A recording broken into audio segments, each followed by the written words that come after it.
여러분 학창 시절 싸움을 좀 해보셨습니까?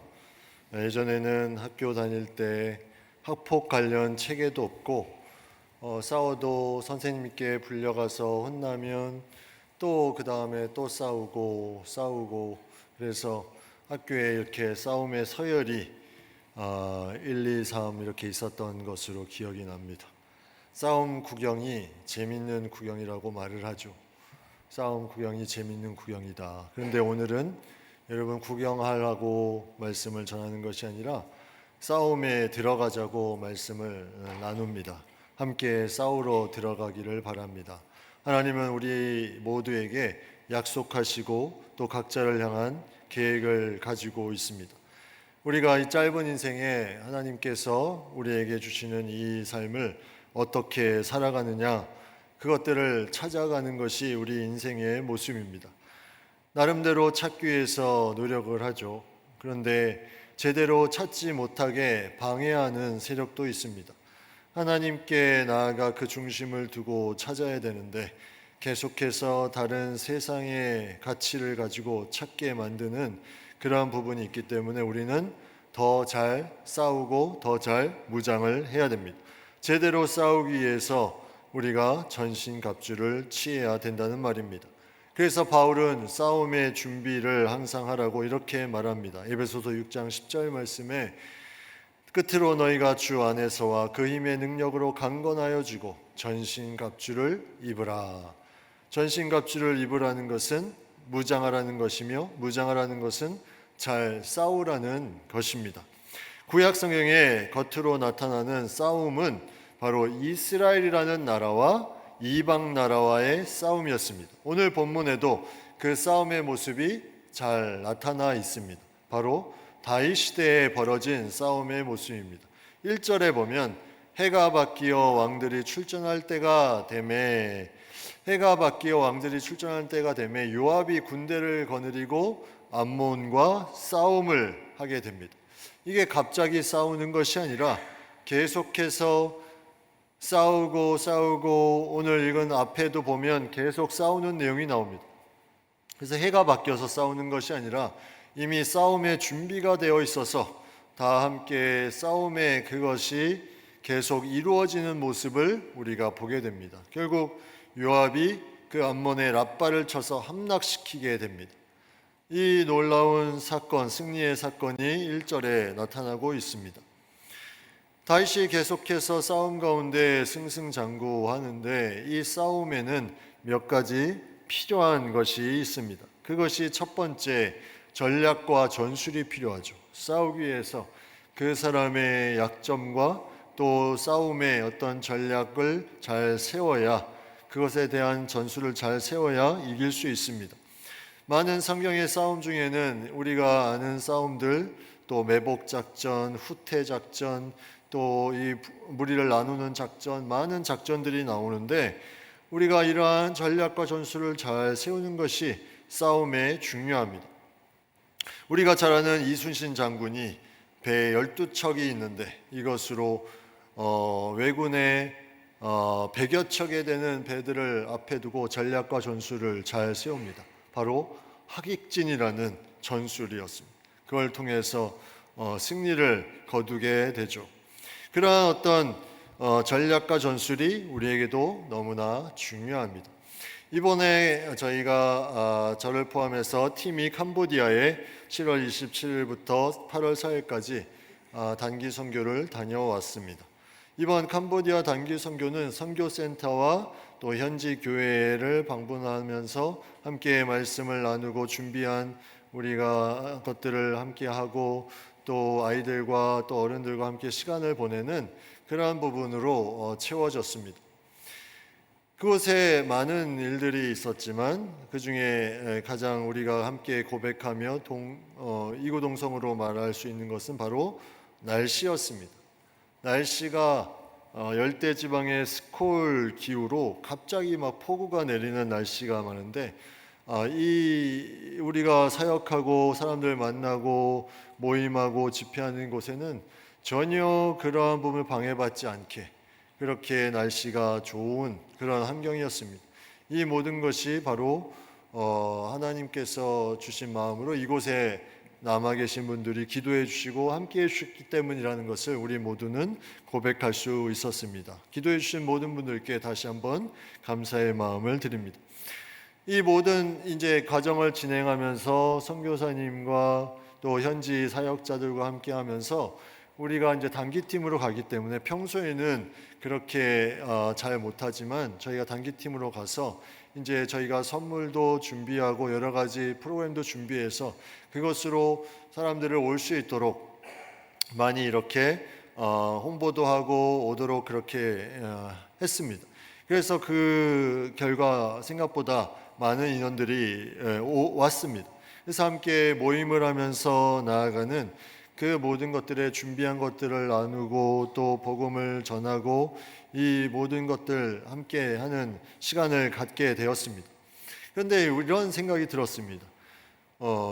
과연 이 선물을 주고 하는 것 외에 저 사람들을 함께 모일 수 있는 방법은 없는 것일까? 우리나라도 과거에는 그러한 부분들이 많았죠. 무언가를 주면은 많이 모이고 또 함께 했던 그런 부분들이 많이 있었습니다.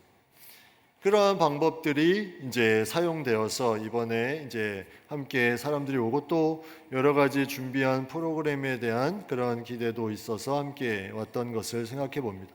그렇다면 여기에 제가 드는 생각이 우리나라는 지금 어떤 상황일까 하는 생각이 들었습니다. 우리나라는 과연 이렇게 선물을 주고 뭔가를 하면 믿지 않는 사람들이 얼마나 오게 될까? 그때 모임의 수를 이제 전체 다 구체적으로 세진 않았지만 이제 전도 세미나 할 때도 보면 믿는 사람이 20%, 믿지 않는 사람이 80%, 4배 가까이 믿지 않는 사람이 왔다는 거죠. 그러니까 우리 교인으로 따지면 우리 교인의 4배가 그 집회에 왔다고 생각해 볼 수도 있습니다. 과연 이것이 어떻게 가능할까? 과연 우리나라는 이것이 가능할까? 우리나라는 가능하다는 생각이 들지 않았습니다. 왜냐하면 이미 살 만큼 잘 살고 있습니다. 그리고 무언가 이제는 무엇을 주느냐 엄청나게 좋은 것이 아니면 그 가치보다도 저곳에 가면 내가 필요한 것이 채워지냐의 가치 기준에 있기 때문에 그러한 주는 것에 그렇게 따라서 오는 그런 부분이 과거에는 있었지만 지금은 그런 부분들이 많이 줄어들었습니다. 그렇다면 지금 상황으로 보면 과연 어디가 더 불쌍한 민족일까? 그러니까 재정적으로 어떤 채워지는 것에 그 모든 것에 여유가 있어서 뭔가 거기에 대해서 내가 가지고 있는 기준에 거기에 뭔가를 초월하는 부분이 보이지 않으면 그 마음이 굳어져서 반응하지 않는 그런 우리 민족, 겉으로는 뭔가 좋아 보이지만 마음이 굳어진 민족. 그러나 겉으로 봤을 때는 깨제제하고 힘들고 어려워 보이지만 그 작은 것 하나에 달려오는 캄보디아 그 민족. 어디에 더 불쌍함이 느껴지고 어디에 더 안타까움이 있을까? 우리나라에 더 많은 전략과 전술이 필요하지 않을까 하는 생각을 했습니다. 하나님이 주시는 귀한 마음들로 이제 나아가면서 그 모든 것을 감당했는데 특별히 이 싸움의 전략과 전술을 가지고 나아갔고 그 다음에는 이제 사람이 필요했죠. 용사가 필요했습니다. 그곳에 있는 선교사님들 또 현지 사역자들 또 함께했던 모든 사람들 우리가 함께했습니다. 오늘 본문에도 요압이라는 장군과 또 4절부터 나오는 십북의 또 엘하난 또 요나단이라는 용사들이 나옵니다. 사무엘하 23장에 보면 다윗의 용사들 37명이 나오는데 그 사람들이 오늘 언급되는 사람들이 다 거기에 소속되어 있습니다. 그런데 이 요압이라는 인물은 오늘 보면 이 암몬의 랍바를 쳐서 무너뜨렸지만 그는 자기의 동생을 죽인 사울의 군대 장관 아브넬을 다윗이 죽이지 말라고 했음에 그 마음에도 안타까운 마음이 있음에도 거기에 죽이게 되고, 또 다윗이 자신 대신 군대 장관으로 앉히려는 아마사를 또 죽이게 됩니다. 그리고 다윗에 반역했던 압살롬 아들이기 때문에 너그러이 대해달라고 했는데도 그 아들마저 죽음으로 몰아놓습니다. 그리고 솔로몬의 왕권을 잡을 때 다른 아들 아도니아를 따라 나아가는 배신의 행위를 하게 됩니다. 결국 다윗은 자신이 죽기 전에 유언으로 저 요압이 그렇게 용맹했던, 그렇게 자신의 옆에 두었던 요압이 평안하게 죽지 못하게 하라고 그 아들 솔로몬에게 유언을 남깁니다. 이거는 개인적인 감정이 아니라 하나님의 군사로서 제대로 끝까지 달려가지 못하는 것에 대한 다윗에게 주신 정의로움이었습니다. 결국은 그것으로 인해서 공동체가 와해되고 힘들었기 때문이죠. 여러분, 싸움이라는 것은 내가 한번 잘 싸운다고 끝이 아닙니다. 싸움은 계속해서 잘 싸워 나가야 됩니다. 요압이라는 군대 장관 처음에는 잘 싸웠지만 그의 마음이 틀어지면서 자신의 욕심이 거기에 일어나면서 결국은 나중에 하나님의 심판을 당하게 되는 그런 부분을 성경을 통해서 보게 됩니다. 다윗의 용사들이, 이 37명의 용사들이 있었는데 오늘 본문의 4절부터 나오는 세 용사, 그 사무엘하 23장에 보면 아주 잘 싸우는 세 사람이 나오고, 또 그 다음에 잘 싸우는 세 사람이 나오고, 그 다음에 용사 31명이 나오는데 그 31명의 용사에 포함된 오늘 본문의 세 사람, 십북의 엘하난, 요나단이 나옵니다. 근데 이 역대기의 말씀들은 사무엘 상하와 열왕기 상하의 말씀의 역사를 반복합니다. 반복하면서 같이 언급되는 것도 있고 빼는 것도 있고 따로 언급되는 것도 있는데 오늘 말씀은 같이 언급되는 겁니다. 왜 이 내용을 같이 언급했을까? 이방 나라의 싸움에서 승리하는 내용, 한번 우리가 좀 깊이 묵상을 해보면 4절, 5절, 그 다음에 6, 7절을 보면 4절에 십부게라는 사람이 키가 큰 자의 아들 중에 10배를 쳐 죽였다. 블레셋의 용사를 쳐 죽입니다. 키가 컸다.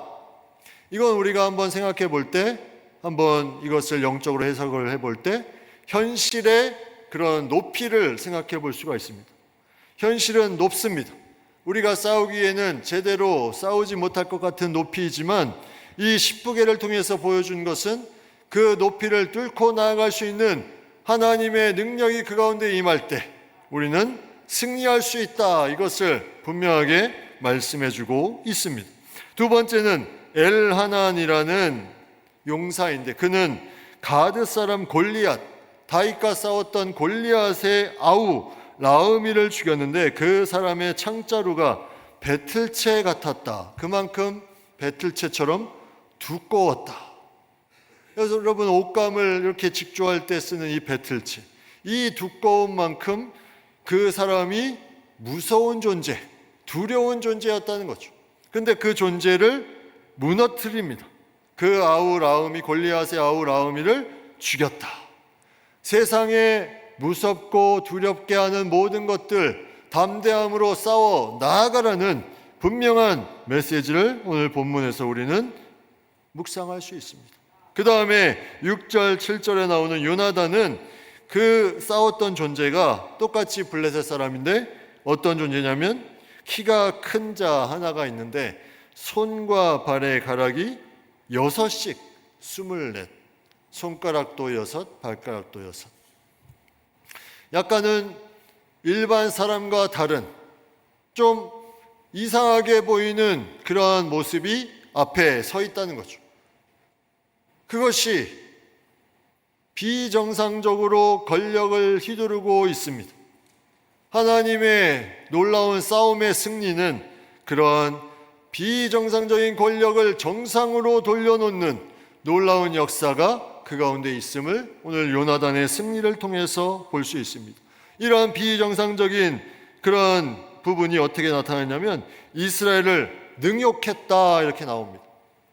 하나님의 통치의 세계에 하나님의 백성들을 능욕한 것은 다시 말하면 하나님을 모욕하고 업신여긴 것입니다. 비정상적인 활동을 한 것에 하나님의 사람들을 통해서 승리의 역사를 가져가는 놀라운 뜻을 우리에게 보여준 것입니다.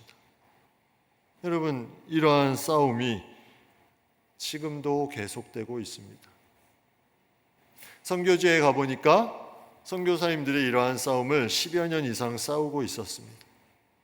그렇게 현실의 벽이 높고, 그리고 두려운 대상들이 많고, 그리고 모욕하는 많은 그런 사상들이 있는 가운데 그 땅에서 현지인들을 키우면서 그 사역을 감당하고 있었습니다. 우리 팀원들이 또 함께 나아가서 짧은 기간이었지만 그 마음을 함께 나눴습니다. 제 눈에는 모두 다 용사처럼 보였습니다. 용사들이 함께 모여서 제대로 싸우고 있구나, 제대로 무언가를 하고 있구나. 그 모든 모임 시간마다 하는 일마다 용사들의 그러한 모습 가운데 두려움이라고는 찾아볼 수 없었습니다. 그곳에서 계속해서 함께 달려갔던 것, 유일하게 두려워했던 것이 있다면 바로 벌레였습니다. 벌레. 그 외에는 두려움이 없었습니다. 계속해서 나아가는 그 모습 가운데 개인적으로 많은 은혜가 되었습니다. 싸움에 필요한 전략과 전술, 그리고 용사가 되는 사람, 그리고 가장 중요한 한 가지, 바로 하나님을 의지하는 그 믿음이었습니다. 전략과 전술만 있고 사람만 있고 내 마음대로 싸우면 그것은 제대로 된 싸움이 될 수가 없습니다. 이 역대기 뒤에 보면 암몬과 모압 사람과의 이제 이스라엘과의 싸움에서 예언을 한 야시아의 예언, 이 예언의 내용이 이렇게 나옵니다. 역대하 20장 15절에 이 큰 무리로 말미암아 두려워하거나 놀라지 말라. 이 전쟁은 너희에게 속한 것이 아니요 하나님께 속한 것이니라.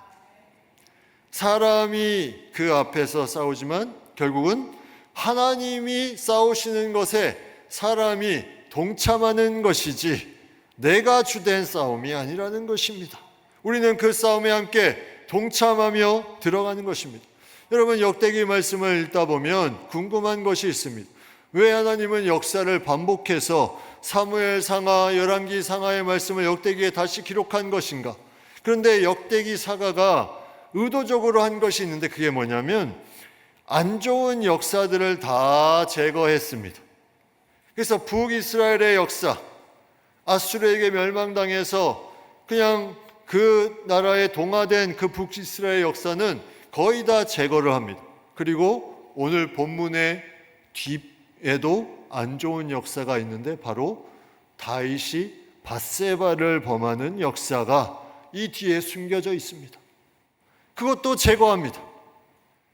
왜 역대기 사가는 이렇게 다 인간의 연약함을 제거하려고 했을까? 한번 묵상을 해보면 이러한 답이 생각이 났습니다. 하나님은 인간의 연약함과 나약함에도 불구하고 하나님께서 하시는 그러한 주권적인 승리의 역사를 제대로 보여주고 싶으셨구나. 그것이 역대기를 통해서 우리에게 계속 이 싸움을 너희가 하나님만 의지하고 나아가면 분명히 너희의 연약함, 약함, 나약함이 있음에도 승리하게 될 것을 분명히 말씀하고 있는 것이 이 역대기 말씀이라는 생각이 들었습니다. 우리는 그러한 존재로 나약하지만 하나님을 의지하며 나아가면 거기에 놀라운 승리가 있다는 것, 이것을 바울도 이렇게 고백을 했습니다. 골로새서 2장 15절 말씀에 통치자들과 권세들을 무력화하여 드러내어 구경거리로 삼으시고 십자가로 그들을 이기셨느니라. 여러분, 십자가, 예수님이 달렸을 때 얼마나 약해 보였습니까? 연약해 보였습니까? 그러나 그 십자가를 통해서 하나님이 예수님을 사흘 만에 부활하게 하시고 구원의 역사를 그 십자가를 통해서 이루신 것 아닙니까? 통치자들과 권세들을 무력화하여 구경거리로 삼으셨다. 여러분, 싸움이란 것은 이런 것입니다. 인간의 눈으로 보이는 연약함에 하나님의 놀라운 권능을 의지하며 나아갈 때 거기에 하나님의 승리의 역사가 쓰여지는 것, 이것이 놀라운 싸움의 길이라는 거죠. 다시 캄보디아 얘기를 좀 하겠습니다. 원래 단기 선교를 갔다 오면 한 달은 우려먹는다고 저는 오늘만 좀 많이 얘기하고 나머지는 팀원들이 얘기를 할 겁니다.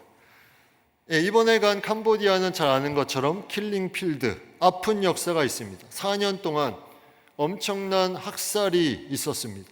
사회주의, 공산주의 사상을 가진 지도자가 세워지고 많은 지식인들을 그 사상에 방해된다는 명목하에 박해하고 죽이고 많은 사람들을 농촌으로 몰아넣는, 그래서 전체 사회가 힘들게 하는 그런 역사, 크메르루주라는 그런 사회주의 정권을 통해서 그러한 많은 학살이 있는 킬링필드의 역사, 우리나라의 6.25 전쟁과 같은 동족 상잔의 역사가 그 땅에도 있었다는 겁니다.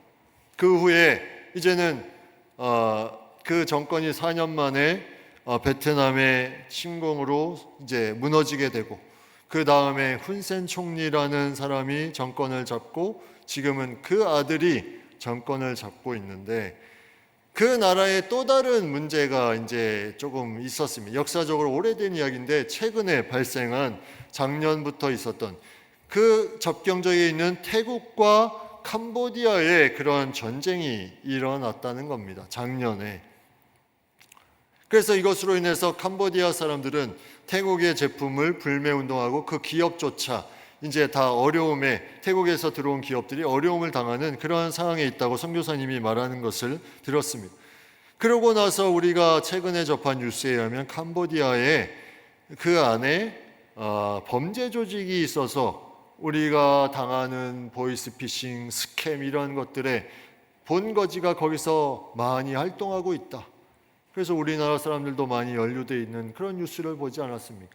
지금은 그게 국제사회에 다 알려지면서 다른 지역으로 다 가버리고 그곳에 이제 남아있는 사람들이 드물 정도로 그런 상태가 되어버린 그 나라.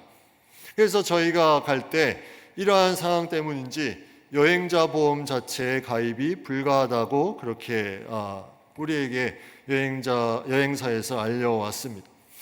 그러나 우리가 갔을 때는 이렇게 평온한 나라가 없었습니다. 입국할 때도 문제가 없었고 그곳에 거하는 것에 너무나 쉽게 이렇게 이동하고 그렇게 잘 하고 돌아왔습니다. 그런데 저희를 인솔했던 그 선교사님이 쭉 인솔을 하면서 많은 지역들을 돌아다니고, 또 그 가운데 저희가 가기 전부터 이제 두 지역을 저희가 가게 됐는데, 하나는 꺼공이라는 지역, 하나는 옷싸움이라는 지역. 오늘 설교에 싸움이 들어갔는데 옷싸움이라는 지역. 이제 이 꺼공이라는 지역을 한번 보시면, 지도를 보시면 전체 이제 캄보디아 주변에 베트남이 있고 태국이 있습니다. 이 꺼공이라는 지역은 바로 태국의 캄보디아의 접경 지역 쪽에 있는 그런 지역입니다.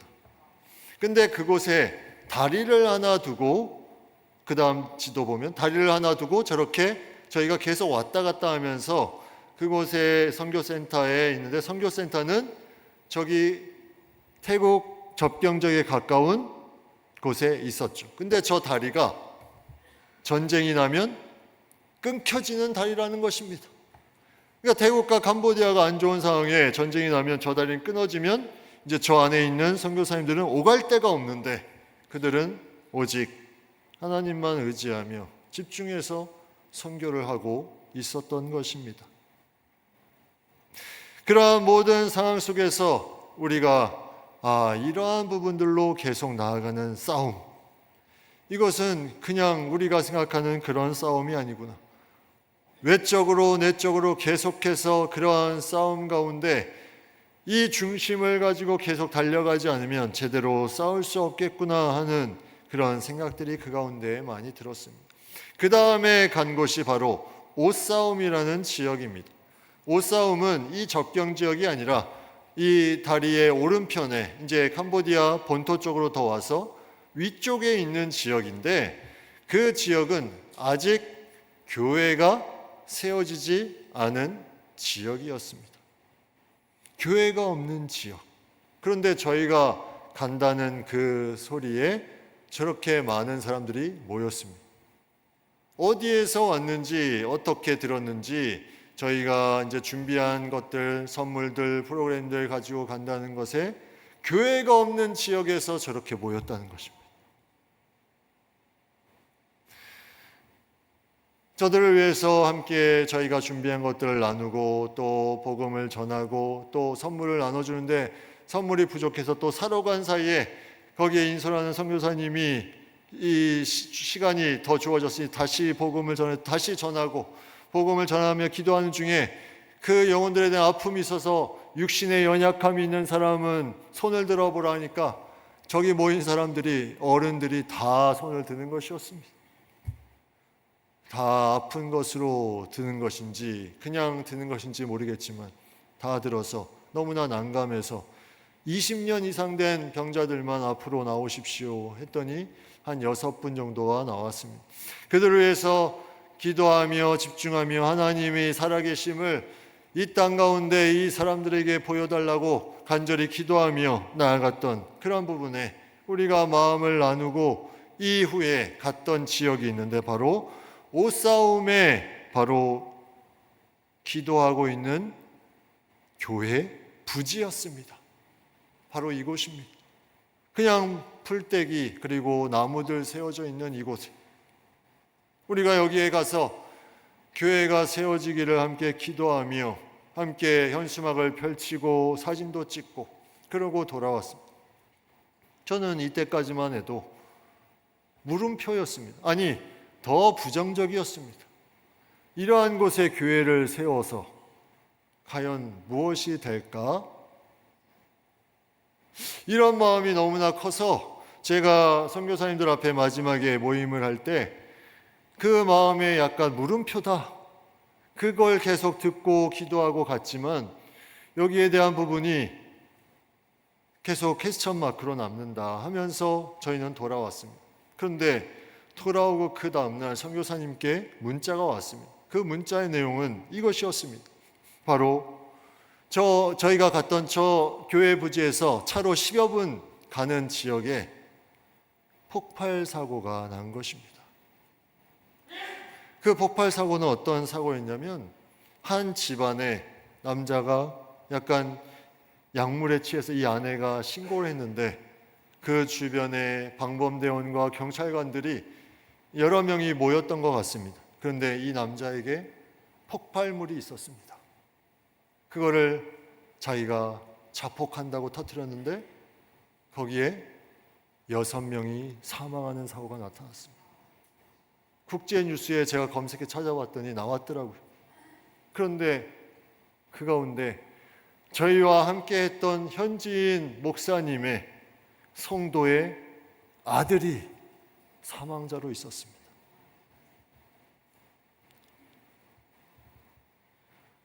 제 물음표가 그 소식을 듣는 순간에 이게 무슨 의미일까? 하나님이 그 교회가 없는 옷싸움이라는 지역에 왜 그 사고를 갑자기 나타내서 다시 생각을 나게 하실까? 기도하는 중에 하나님이 주신 마음이 저를 때렸습니다. 그 마음이 뭐냐면 저렇게 사람들이 죽어가는 저 지역에 교회를 세워야 되지 않겠니? 저 사람들 계속 저렇게 죽어가고 있는데 교회를 세워야 되지 않겠니? 그래서 저는 우리가 한번 제대로 싸우기를 여러분들과 함께 도전하기를 원합니다. 여러분, 저 지역에 저는 특별히 캄보디아 땅에 마음이 있지도 않았습니다. 근데 저희 교회에서 후원하고 또 예전에 저희 교회에서 다녔던 교인의 자녀라는 것으로 좀 더 마음이 가서 세 나라 중에 캄보디아를 가게 되었는데 돌아올 때까지도 별 거기에 대한 마음이 없었습니다. 그런데 그 사고 소식을 듣고 기도하는 중에 그 음성이 들려오면서 우리가 문창교회가 125년이 되었는데 이제 제대로 그 역사에 걸맞는 것을 할 때가 되었구나. 이제 저 지역에 교회를 세워서 하나님 나라를 제대로 한번 그 지역의 사람을 살려야 되겠구나. 그 마음을 주셨습니다. 장로님, 안수 집사님, 권사님, 집사님, 모든 성도님, 우리가 이 싸움을 한번 잘 싸울 수 있기를, 함께 달릴 수 있기를 간절히 바랍니다. 이것은 우리의 싸움이 아닙니다.